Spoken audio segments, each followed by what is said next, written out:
Hello everyone, welcome to Carnivorous Plants Hub. I've been getting a lot of questions lately about what carnivorous plants are good for growing inside on a windowsill.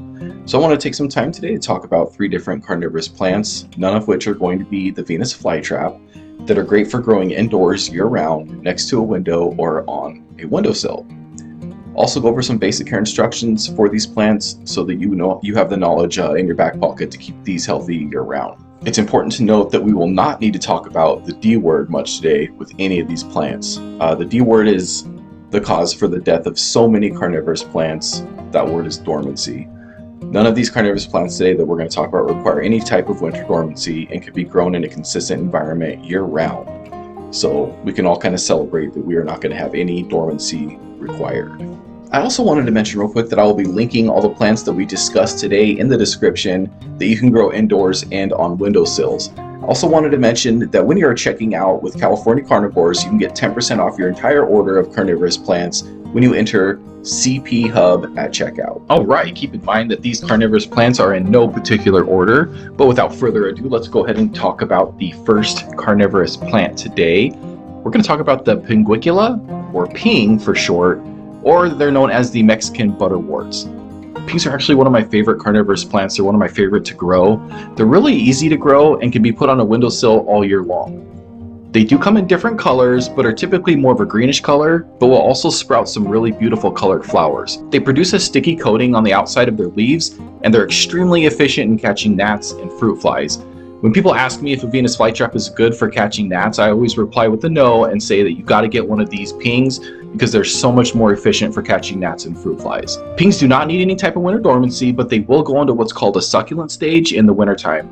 During this time, they require less water, they will produce less of the sticky substance, and won't catch as many insects. Come spring, as the sun and the light ramps up, they'll go back to their normal selves and continue to be that gnat and fruit fly catching machine that you've grown to love. For care, I like to tray water my pings. They do like to dry out just a little bit in between waterings. Try not keeping them soaking wet all the time, as the leaves are really delicate and they can be kind of sensitive to rot and fungus. So you want to make sure that they're not just sitting in water all the time.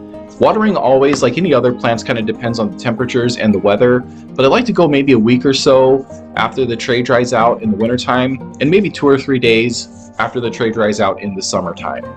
Although pings are more tolerant to high TDS water, they still need to be in a little bit lower than other plants. Try using distilled water or rainwater if possible. If not possible, you might be able to get away with tap water, but they'll likely need to be repotted more frequently, probably once a year, as the buildup of the dissolved solids in the soil can kind of kill them off slowly. So it's really important to try to use a low TDS like a distilled water or rainwater. For lighting, they will do really good in a windowsill. The more light you can give them, the better. They're typically a greenish color and will start to turn more of a pinkish color after they're exposed to more light. A good south-facing windowsill should be good enough to give them a nice pink tint. If you really want them to change colors and pinken up a lot more, you can supplement them at night with a grow light. 2 to 4 hours after the sun goes down, you can give them that little bit of extra light so you can see that extra color. Here's actually a really good example of what I'm talking about. All of these you see here are all propagated from the same mother plant. Half of them I put in a windowsill, and then half of them I put under a grow light. You can see that the ones that are green are the ones that I put in the windowsill, and you can see that they're kind of in the succulent stage. You can see that they don't have as much dew on them, and they're kind of more of a short and stubby leaf rather than a bigger and broader leaf. These ones over here, these are the ones that I put directly under the grow light. You can see they didn't enter any type of succulent stage. The leaves are broad and they're still producing a lot of dew. But the biggest thing you'll notice about the difference with these is just how much more of a pinkish color they are. So you can see that these ones are under about 12 hours of light a day compared to the green ones here that are getting probably 4 to 5 hours of sun through a windowsill. They do like a chunkier soil, and I usually go with a 50-50 mix of peat moss and perlite, or if you don't like perlite, you can do a 50-50 mix of peat and pumice. They're also really, really easy to propagate. Just pull a leaf off from the bottom, place it on a wet paper towel inside of something you can cover.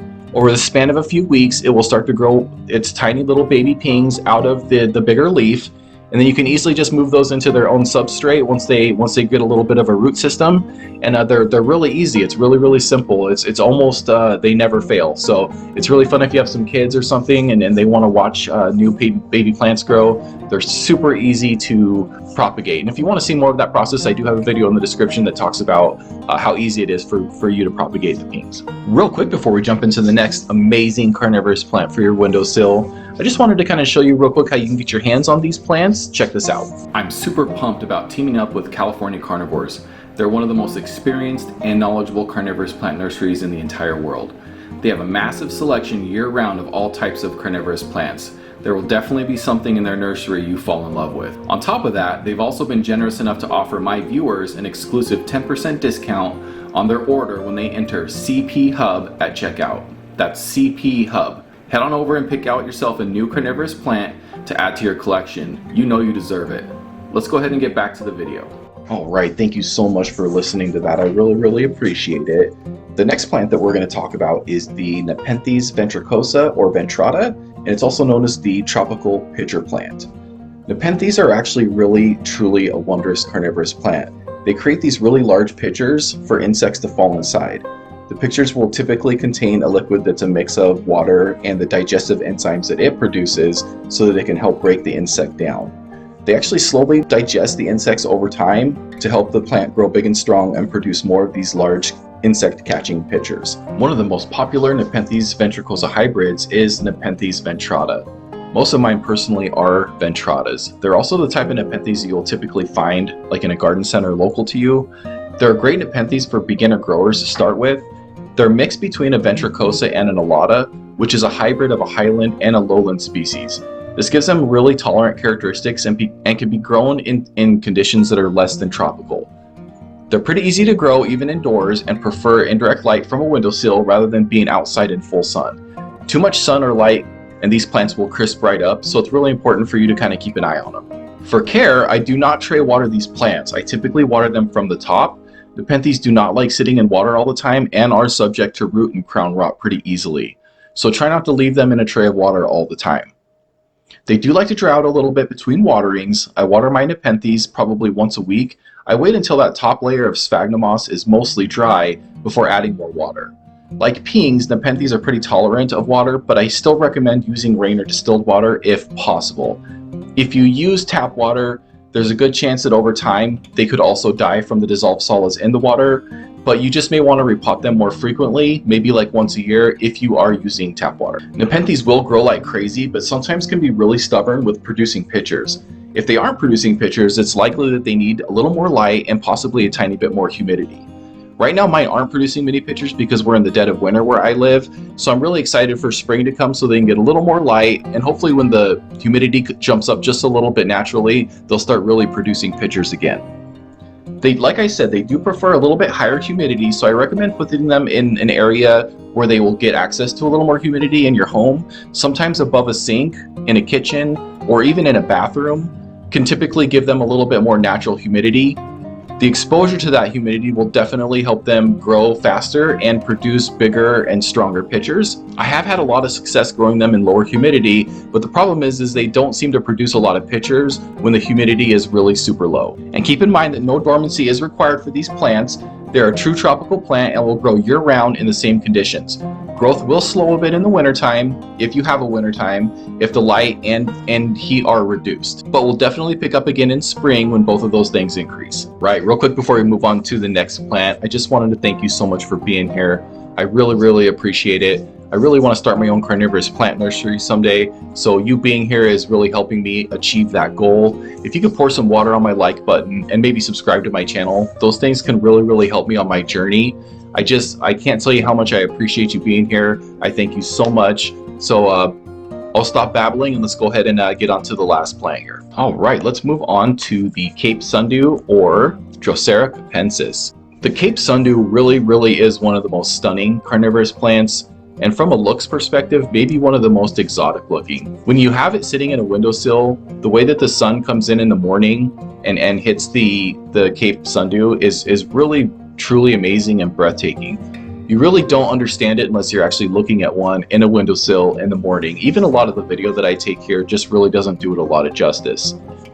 They produce this dew-like substance that balls up on its tendrils. The substance is really efficient in catching small insects. Sometimes, depending on the insect, the sundew will even roll up on the insect to fully digest it. The Cape sundew catches the insect and slowly digests it over time.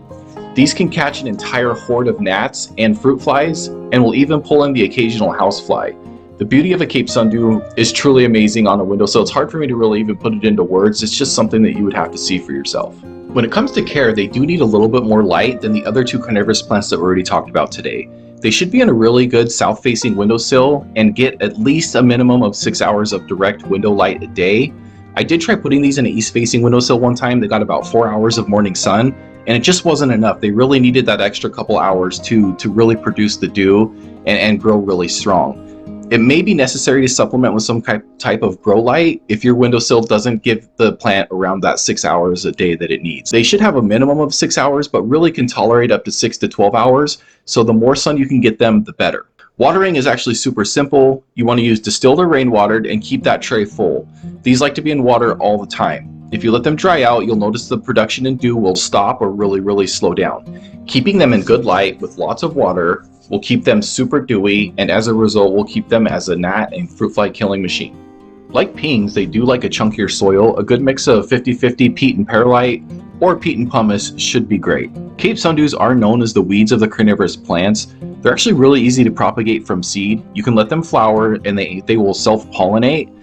It's honestly as easy as waiting until they flower. Once the flower turns brown and dead, you can actually just crumble the flower over some substrate, put them in some light, in a windowsill, and maybe cover whatever they're in for a little bit higher humidity and watch them absolutely take off. You can see right here I actually have some starter plants that I have here where I use this exact method. It was just kind of a lazy propagation effort.